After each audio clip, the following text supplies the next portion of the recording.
Hey there, YouTube land. And a while back, somebody asked me, "Are those Disney treasures behind you?" And you don't see any there right now because I told them that I would do a video of like the complete amount of Disney treasures that I had. And the reason I held off on it, well, if you watch the video just that I just uploaded, not the, well, earlier on today, then you know why now I waited to make this video. And give me some feedback on the last one. Still waiting to hear some actual stuff. It's Romney Marsh, guys. Good feedback. That hunt deserves it. Now, the collection. Well, the Disney Treasures series was a series of like tin sets that were done. The idea was kind of Leonard Maltin's, and it was to show Disney stuff that had not been shown uncut and in the original formats, and to like show stuff that you didn't see anymore, and kind of some rare stuff and different stuff to collections and that. And they weren't sure how many waves there were going to be. They started in December 4th of 2001, and the first wave would be 9 waves that would come out. The last wave would come out, I think it was like in 2010, and that's when they stopped doing the Disney Treasures. A lot of them have become really rare and hard to find. The rarest is the Scarecrow Romney Marsh. It's the hardest one to get. Second to that are the Zorro ones, and then it's Annette, and then it's Carl Lance O'Donnell Volume 4.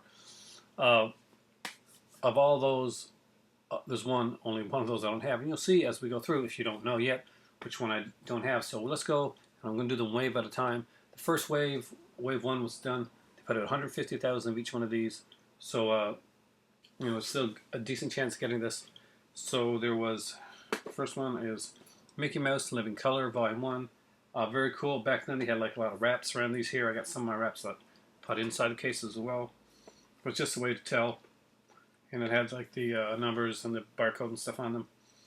I love this one here. I love Mickey Mouse, so Volume 1 was like of the color one. I really wanted the black and white one, so I was looking forward to getting those. And then of course it was Silly Symphonies. And if you notice, when they originally did these, it's on here too. You can't really see it right there, but they didn't put like certificates of authenticity on the inside. They actually stamped the numbers right onto the tins themselves. So that's how you were able to find out for the early editions. Next up was Disneyland USA, and that has a lot of different like cool stuff. And I don't remember right now. There's just a lot of Disneyland in this one. You got this Louis Armstrong, Sammy Davis Jr., Fez Parker, and Annette Funicello, of course. And one that I really wanted was the Davy Crockett set, because I grew up watching this when I was a kid. Not when I originally came out, of course. I was too young for that, but this showed a lot on the Wonderful World of Disney when I was a child, so I was really excited to get that one there. I'd actually bought Daniel Boone sets before with my son to watch with him because I wanted him to get that kind of feeling that I got as a kid. This is the complete Wave 1, by the way. Completed Wave 1.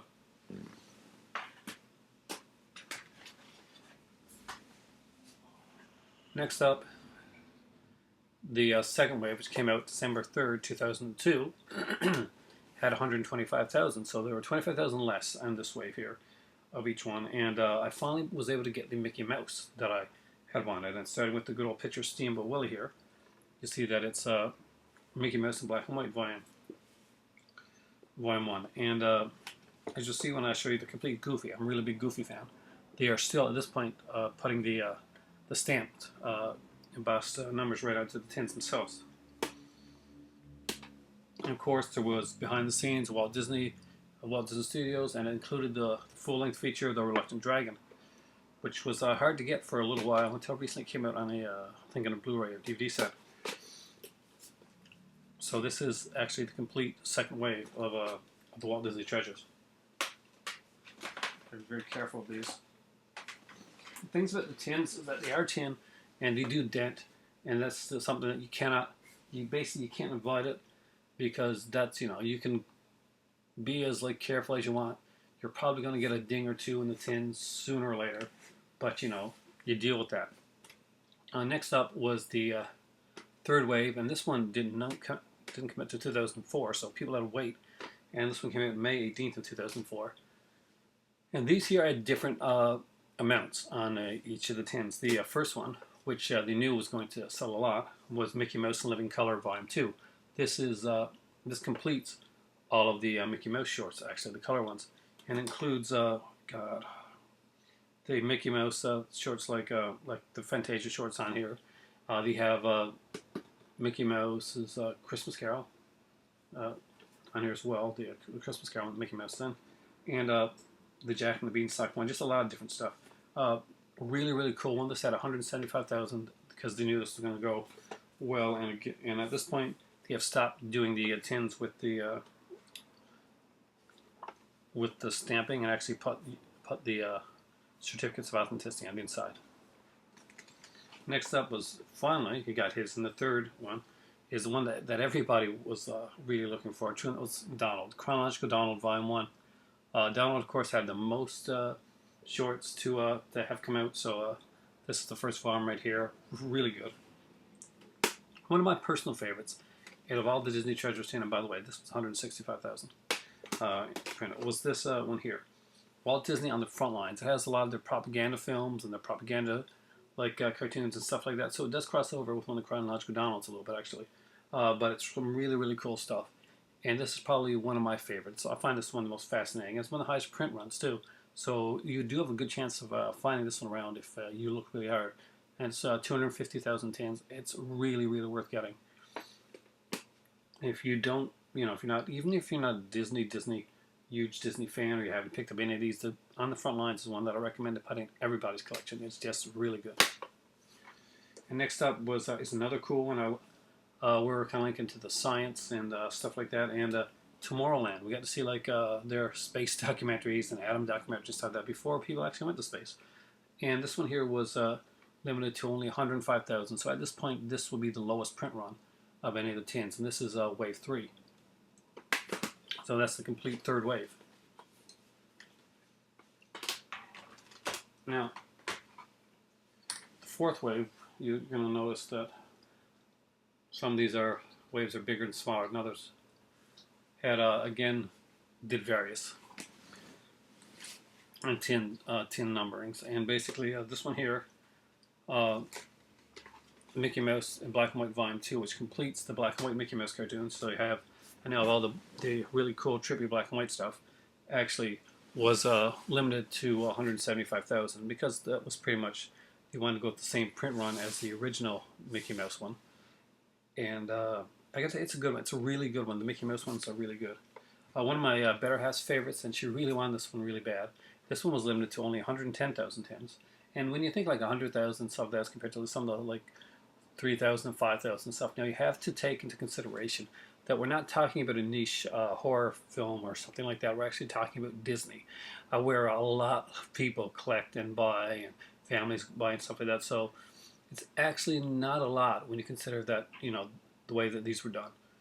And this is the complete Pluto. Really, really good. I love Pluto's cartoons. He's one of the more versatile characters with the shorts, and they are able to do a lot with them. And they're able to put them with a lot of different characters and pair them with different people. So that works really well. This one went at 110,000. And this one here, which is kind of a really cool, almost a curiosity one, it's the first week of the Mickey Mouse Club. The original Mickey Mouse Club is here. It's the first week of their shows.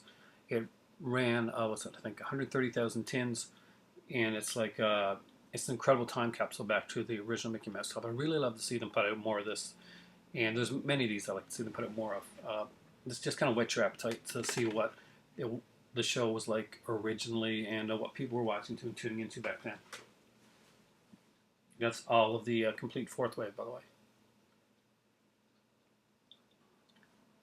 The fifth wave, which came out a year later on December 6th, 2005, you'd realize that and each one of these had 125,000 tins that were produced for these. So you realize that Donald was really popular. And so right away they announced the Chronological Donald Volume 2. They had always been going to do this, but his popularity definitely helped get this one done.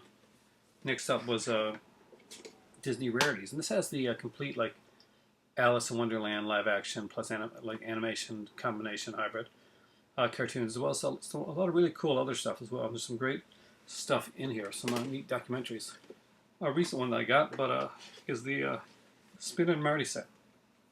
Now this was a show that used to come on the Mickey Mouse Club. It was kind of like one of those serials where it was very innocent time, very innocent early adventures. Two young boys named Spin and Marty, and it would seem very tame by today's standards. But it's a very cool, and it's a throwback to like a really cool early family entertainment. So if you have kids, like these are fantastic. One of these I'm more familiar with the other, and it's Alfego Baca and the Swamp Fox. Now I don't know a lot about Alfego Baca, but I did watch a lot of the Swamp Fox when I was growing up. Now I kind of hope that would be a complete series, but they have like some of their better like movie episodes type of thing. But the Alfego Baca and the Swamp Fox have never had their complete series put out, unlike one you're about to see later on. But this is the complete fifth wave, and as you can see, they mix it up with animation, like different rare stuff and live action. So they're giving you a nice amount of stuff, and just some very different stuff. Now, in the first set, when they did the Silly Symphonies one of the first things was asked as soon as that one was released is, are we going to get the other ones? Because there was a lot more Silly Symphonies to come out, and they had some really, really cool stuff that hadn't been released, and people were really waiting to see. And Disney did it. And by the way, each one of these in the sixth wave only had 65,000 like that were produced, tins that were produced, and there was more Silly Symphonies. And they finally brought it out. It was like it's got a lot of cool stuff on it. Definitely one worth checking out. Love the Silly Symphonies cartoons, just really interesting stuff. Next up, we had the complete Pluto Volume 2, and it was so cool to see this one. Like I said, I love the Pluto cartoons, so it was really cool to see the second one come in. And the two other ones are ones that I got today, which actually finally completes my Wave 6. And that's Your Host, Walt Disney, which was kind of like not like expensive, about $100 to $100 and so usually to get this one. And Actually, that one is pretty expensive. is it? It's got an price? Mm-hmm. Yeah, what your host got price? The cheapest I found was for $100 on Amazon.com. Yeah, the cheapest we found for this one was $100 on Amazon.com. Luckily, what we paid for the ones we got today is way less than you would imagine. And the Hardy Boys one right here, of course, I'm a big fan of I grew up in the 70s, so I know the Hardy Boys from then, the Sean Cassidy and Parker Stevenson Hardy Boys. But it's really cool to have the actual original Hardy Boys. This is the first cereal. There were two cereals that were done on the Mickey Mouse Club. This is the first Hardy Boys cereal. I'd really love to see the second one come out. I'm really sad that these tins would stop being produced in 2010 because they were so amazing. This here is the complete sixth wave.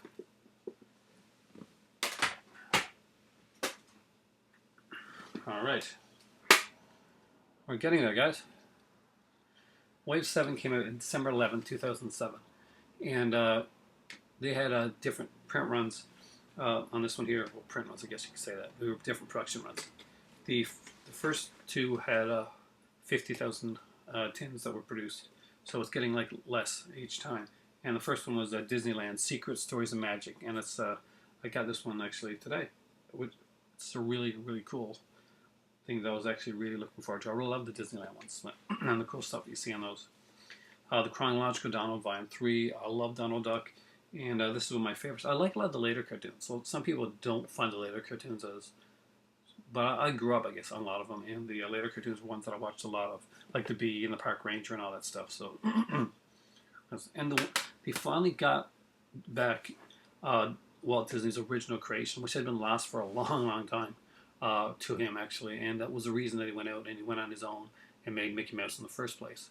So this one here, they put in a special tin and took all the surviving cartoons that were there for this character, and they put it in a gold tin to... I'm sure Disney would have loved to have lived long enough to see he'd come back into his home, and that is Oswald, Adventures of Oswald the Lucky Rabbit. It came in a gold tin and at 120,000 produced. It was really great to get this one. I'm a big, big fan of the of animation. So as you know, if you watch my stuff here. Now we're getting up to ones that actually have a lot. I guess you could say a lot less. There's only two more, and now these here I think were 39,500 each. They were released on November the 11th of 2008. and I have two of the three. This is my only wave that is not a complete. The first one is the Chronological Dawn of Volume 4, which I do not have. That is the only one missing in my collection. But what I do have is probably the what is considered the rarest and most sought after one by most collectors, and that is Dr. Sin, the Scarecrow of Romney Marsh, of course, starring Patrick McGowan. I remember seeing the theatrical version of this in the theater in Corner Brook, at a theater that actually no longer exists. It closed down a few years back. I saw a lot of movies there. I saw Batman there. I saw Karate Kid 2 there. Stood in line for Batman with a broken leg, actually. And I remember this scared me. Like his voice, his laugh, kind of like creeped me out back then. I don't think it would now, but back then it was like terrifying. There's only 39,500 of these. If you're a fan of the Disney treasures and you're a fan of the collections and stuff like that, then you know that this is it's a jewel in the crown of any Disney collector, and one that became like a hard one to get, especially because of the unfortunate passing of the actress, was Annette. And the Mickey Mouse Club had Annette Funicello got kind of like a little show on there as well. Like on the Mickey Mouse Club, you had like shorts and music, and you had like actual little shows. And Annette Funicello was one of the most famous Mouseketeers. Of course, she was going to do the Beach Party movies. And then this is basically the 1957 and 1958 original Annette Funicello series, and it came in the Mickey Mouse Club. And of course, only 39,500 of these were produced. So that's the other ones. And we're at the ninth wave. And the ninth wave was the last produced wave with only 30,000 tins, done in November 3rd, 2009. It would be the last Disney treasures that would come out, and I gotta go grab them. These are also probably the sexiest looking Disney treasures that would come out. And I'm extremely proud of all of my Disney treasures. And these are dead sexy. And we have the Zorro, the complete first season. I love the black tin here and the gold emboss. The way this is done, you gotta open this one up, because if you hadn't seen the one that I did before, then you know, like there's always like kind of neat things like cards and all this stuff in here. But this one went like just a little bit farther and put like the Zorro cross blades pin in there. And so of course Zorro ran for 2 seasons. So when they did the wave, thankfully they decided to do both seasons. And this is a complete second season. As you can see, it's got the action shot of him on the horse there. It's black, and of course with the gold embossing. It's a very good looking case. And again, they actually put the silhouette pin on there, which is actually really, really cool. And that's, like I said before, each of the Disney ones, I'll show you one right now, like a certificate of authenticity. You know, this is after the stamps stopped. This is what they did, and every one of them has some kind of postcard or picture or cartoon illustrated drawing, and it's all around this size. And apparently, the first permanent sets ever created for Walt Disney Studios were for the Zorro series. And by the way, each one of them will also have a little booklet in it. We'll tell you basically a little bit about the show or the episodes of the cartoons. It'll be kind of like a little introduction-y thing. There'll be like a quote, and then it'll tell you what's on the discs, so that you know exactly what you're going to be watching. So there it is. That is my entire Disney treasure collection. To date, I have 29 of the 30 Disney treasures. I'm very proud of that fact, and I think I'm going to put them. I had them put them back like by Mickey Mouse and by Donald, but I'm just going to put them back by Wave right now. I think, because I'm feeling really just put them in the right order, since I've already done it and put them in the right order for you guys. So hopefully you guys like that, and hopefully the person that asked me to show my Disney treasures is actually watching this video. Please comment down below and tell me what you think. Tell me if you're collecting any Disney stuff. Tell me if there's any that you were looking for as well. Tell me if you found, if you got all of them, if you found most of them, or if you know, you just gave up, because there's certain ones that are harder to get and actually more expensive. I know that we have sunk a bit of money into these here, but we have got great deals on every one that we've got. We have not paid like $300 or $400 for some of the stuff, and I know some of it goes up there pretty high, but we were able to like get some really great deals, or there's no way in hell we could have afforded to get all this stuff. On average. On average? On average, we paid $35. Yeah, I guess on average we paid about $35 per Disney Treasures collection, which Their cost is $29.99 when they were released. yeah, and they were cost. As she's saying, I don't know if you can hear there, but they were, when these were originally released, they cost anywhere between $29.99 and up. So for getting them like after they become collectibles for like at an average of about $35 when you put them together there, then we had some really great deals on this stuff. I hope you guys enjoyed this video. Please comment, like, and sub. Especially comment. I really love reading all your guys' comments, and I did my Halloween unboxing. It was fantastic to see comments, especially when people leave like kind of like detailed comments and like just tell me what they think and stuff like that, and what their experiences are. I'm babbling, so get off there and go enjoy your upcoming Halloween. It's getting close. Thanks for watching, guys. For me right now, it's time for tea. My better half just got home, so I guess I'll have to make her some too. Have a great evening, and 29 out of 30, pretty good.